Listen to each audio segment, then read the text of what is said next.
মনোমুগ্ধকর নাচ এবং ভার্সেটাইল অভিনয় দক্ষতার অদ্ভুত সংমিশ্রণে দর্শকদের মনে আলাদা করে জায়গা করে নেওয়া দক্ষিণী অভিনেত্রী সাই পল্লবী। যেখানে ইন্ডাস্ট্রির অনেক নায়িকারাই আর্টিফিশিয়াল সৌন্দর্যের দিকে ছুটছে, সেখানে এই অভিনেত্রী হরহামেশাই মেকআপবিহীন লুকে ধরা দেন নিজস্ব সোশ্যাল মিডিয়া হ্যান্ডেলে। এরই ক্রমধারায় সম্প্রতি তার ইনস্টাগ্রাম হ্যান্ডেল থেকে প্রকাশিত কিছু ছবি নতুন করে নজরে এসেছে নেটিজেনদের।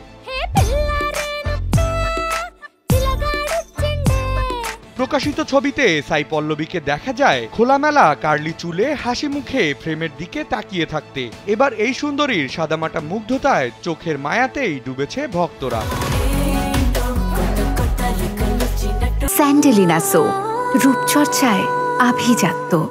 সবশেষ থান্ডেল সিনেমায় অভিনয় করতে দেখা যায় দক্ষিণী এই অভিনেত্রীকে। সোশ্যাল মিডিয়ায় এই সিনেমা নিয়ে করা পোস্টের কমেন্ট সেকশনে ভরে গেছে ভক্তদের আন্তরিক বার্তায়, যেখানে অনেকেই তাকে ভালোবেসে জাতীয় স্ত্রী ম্যাটেরিয়াল বলে সম্বোধন করেছেন। ক্যারিয়ারের দিকে তাকালে দেখা যায় পল্লবী ধীরে ধীরে নিজেকে সর্বভারতীয় তারকা হিসেবে প্রতিষ্ঠিত করছেন। দক্ষিণী সিনেমায় একাধিক ব্লকবাস্টার হিট দেওয়ার পর এখন তিনি বিশ্বব্যাপী পরিচয় পেতে চলেছেন নিতেশ তিওয়ারির রামায়ণ সিনেমার হাত ধরে, যেখানে তিনি রণবীর কাপুরের বিপরীতে অভিনয় করেছেন।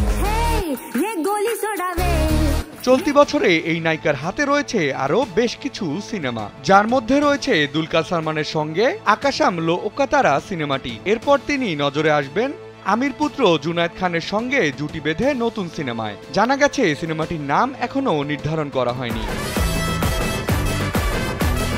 বিনোদন ডেস্ক, কালবেলা।